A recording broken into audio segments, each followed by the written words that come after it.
Welcome to 7 Investing Now, a show that teaches you how to take a long-term view on investing by better understanding what's happening in the market now. Good afternoon, 7 investors, and welcome to the Friday edition of 7 Investing Now. My name, of course, is Daniel Brooks Kline. I'm the host of the program. Feel free to weigh in with comments because we are doing something a little bit different today. It is a holiday weekend of sorts. Banks are closed on Monday. Schools are closed in some places. The stock market is closed, so there's no show on Monday.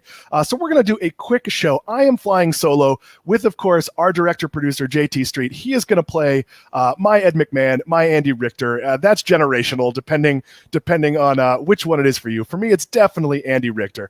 We are going to talk how to invest in the holiday shopping season. JT, it's early October. That would normally mean it's not quite Halloween, but we've seen what's called holiday creep over the past few years.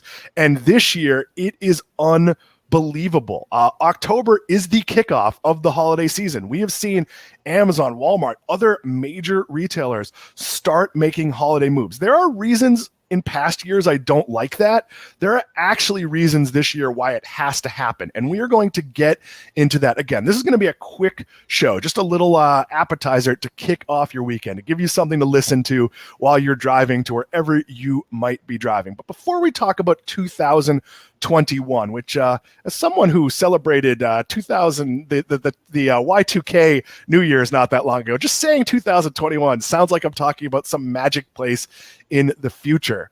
But here is the situation. Dan. Here's our magic future. Isn't it great?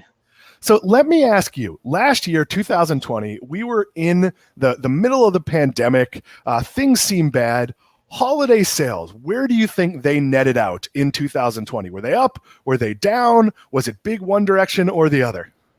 I would say I don't have I know that online I'm sure did great, but I would have to think that overall it was up because the people that had money had more disposable money because of the stimulus. Yeah, absolutely. Sales were up 8.3% over 2019.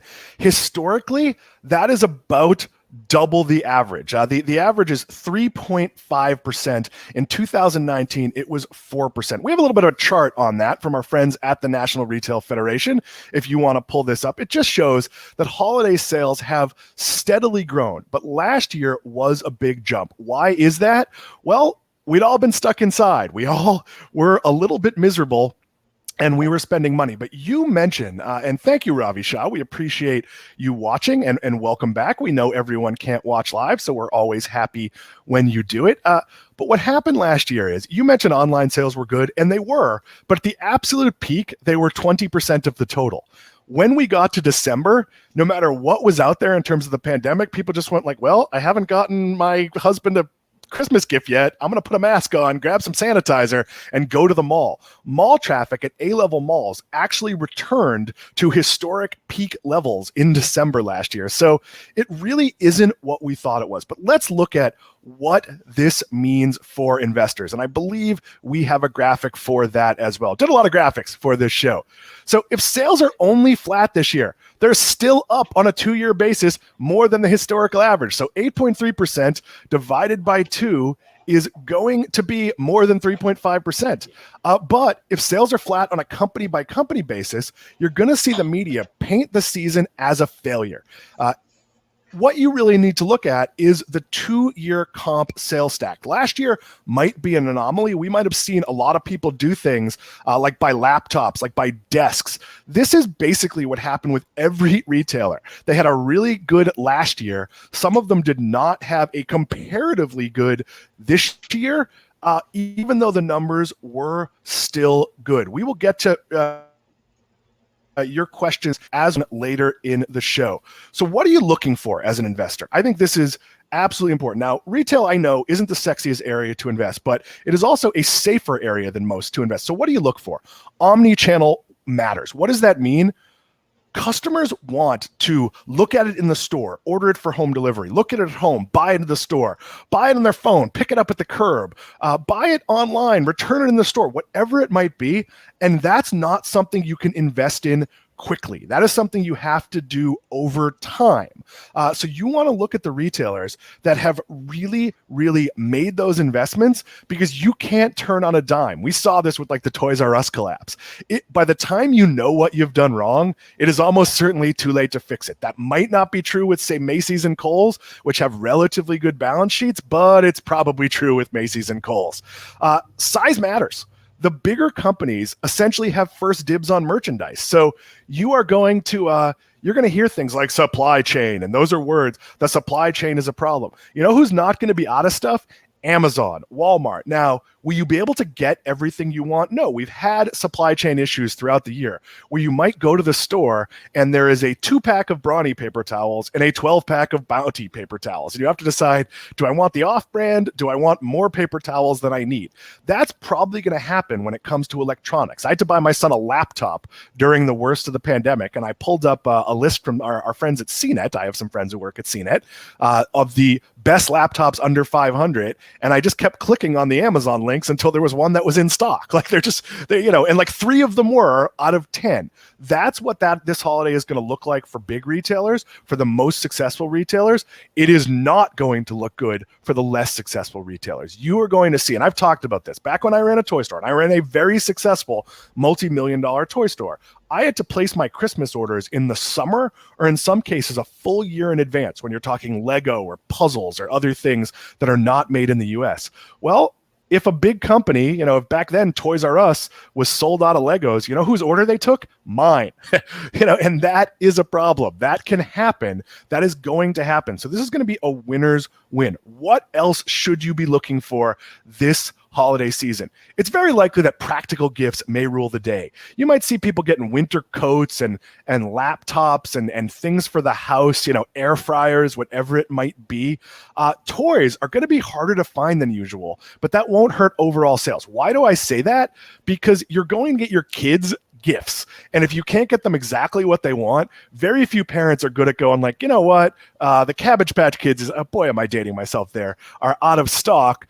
Can you wait until February to get it? They're going to get a gift, and then they're going to get the Cabbage Patch Kid in February. Boy, do I wish I could think of something more modern than that. Stocking stuffer and treasure hunt stores will do you well. That's your Marshalls, your TJ Maxx's, your Five Belows, to a point your Dollar Generals. Establish gift card stores. Think Starbucks. Everyone is comfortable getting and using a Starbucks gift card. They don't necessarily want a designer shoe warehouse gift card. But that there are certain places, and Starbucks is a great example, that it's really easy to use a gift card. They're going to have hundreds of millions of dollars in gift cards.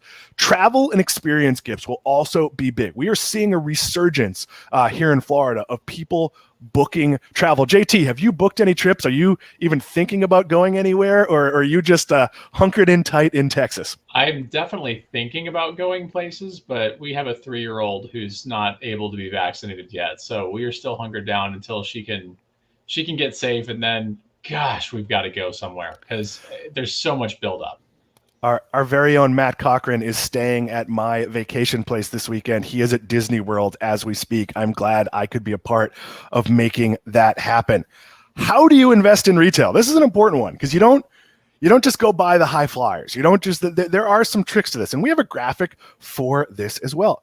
So you want to look for companies with strong customer bases, places that people go where they're not necessarily going for a specific reason. If you are a Best Buy customer, you might go there just to walk around.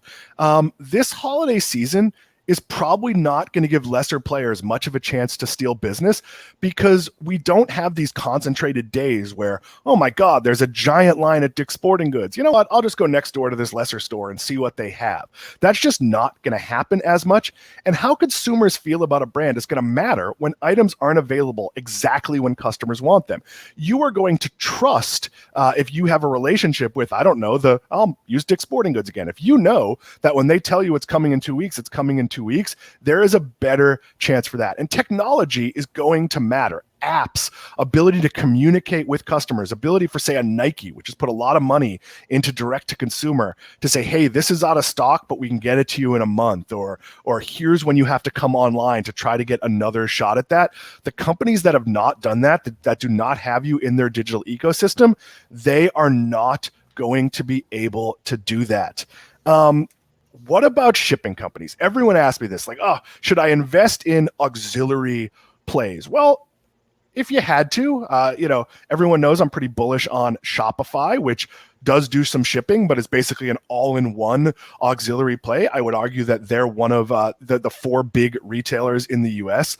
But when you look at FedEx, when you look at UPS, there is an awful lot of cost associated with it, and you can't scale quickly. So I used to, when I ran the toy store, my boss was an executive for a gun manufacturing company. I won't say which one, just in case. The guy who owned the toy store, and he's a manufacturing whiz, and they had to make a decision whether to build a new factory because order capacity was so high. And if you do that and order capacity drops, you haven't paid back your factory. That is a make or break decision for a company. Well, that's what FedEx and UPS deal with all the time. Do we add capacity? Do we just hire temporary workers? Do we spend money on robots? And in my opinion, those make those a lot like one of my favorite companies, T-Mobile, which I'm not an investor in, because the second T-Mobile finishes 5G, they have to start investing in 6G. I just look at those companies as kind of a sinkhole, and they're very, very vulnerable to the Amazons and Walmarts of the world. And even not that these companies will make money, but the DoorDashes and the Uber Eats. So let's sum this up a little bit. If you're going to invest in retail, you want to look at companies that have loyal customer bases. Look at, say, a Costco, where people are just happy to be there, and really excited, and their membership numbers never vary more than like 0.1% month to month, and there's a lot of customer satisfaction. So you want to look at things like the American Customer Satisfaction Index. Now, that's not 100% true, because Walmart tends to rate badly, but within the Walmart customer, they would rate highly, but a broad survey doesn't necessarily capture that. So there is a lot of money to be made in this. This is going to be a strange holiday space. Let me give you a couple of shopping tips as a person, not for a stock point of view, but for a holiday point of view. If you see something you want to buy that's on your list, JT, if your 3-year-old wants, a certain doll, or I don't want to stereotype, a certain Nerf gun, whatever it might be. The dollhouse is hidden in the room as we speak. Yeah. Buy it. She's not going to watch this show, so we're good. Yeah, buy it now. Yeah, our 3-year-old demographic is terrible. We do not test well with. We kill with the under fives, Dan. What are you talking about? Yeah, hey, look, I have some Teletubby-esque qualities, so that is certainly part of it. But if you see something you want, buy it, especially when it comes to electronics. The days of let's wait for the Black Friday deal where maybe the 65-inch TV is going to be like $260, which is what my neighbors paid last year. I paid a little more, waiting a little bit longer. Those deals are not likely to happen. So know what a base price is. And if you see it at a price that you're comfortable with, buy it. And if it's a big ticket item, I've talked about that I've ordered a piece of exercise equipment. Well, that piece of exercise equipment, they're not even going to tell me for 1 to 3 weeks when it might be coming. So if that was a holiday gift, it would probably be pretty good that I got ahead of the game. This is going to be an issue where supply chain stuff not being in stock is going to be a problem. But at the biggest retailers, what is that going to look like? What is that going to look like? That's going to look like your meat counter looked during the worst of the pandemic, where you go in going, you know what I want? I want short rib on the bone. And well, there is no short rib on the bone, but there's flank steak and there's strip steak and there's tri-tip and there's 3 other things you can substitute. It is going to be a lot like that. Let's close out with the comment from Ravi Shah. We appreciate at least one person watching today. Do you think we'll see crazy amounts of people tripping over each other on Black Friday this year? I think the news might portray it that way. I think those visuals, but no, I think we've moved pretty far away from most places are closed on Thanksgiving, which the retailer in me says, no, open, like do all the sales you can. But the human in me says that's probably for the best. I'm not so sure it matters if you work in the afternoon on Thanksgiving or have to get up at 4 a.m. on Friday. Those are both kind of just the reality of working in retail. But I don't think we are geared towards the traditional Thursday, Friday, Monday. Cyber Monday will be a big deal. There'll be deals then, but I actually think your deals are already happening, and those deals are going to be extended for a long time. So no, I have no plans to shop on Black Friday. As a reporter, I used to make sure I went around to all the stores on Black Friday and just sort of get a gauge of it, and I would do the same on Thanksgiving. Not as much my job anymore, so probably not something I will do. And here in Florida, everything is a little bit different as well. We don't have the Thanksgiving closures you have in other places because we have so many tourists that restaurants can't really close. I mean, obviously retail stores do close on Christmas and Easter and things like that, but it also, Christmas never feels right here. It always feels like you're at like a Brady Bunch Christmas episode where they're in Hawaii. It's always like our big Christmas tree here in West Palm Beach is a sand castle. We appreciate you indulging us. My mother is watching. There will be no show on Monday. The market is closed. I will wave to you from the Bahamas.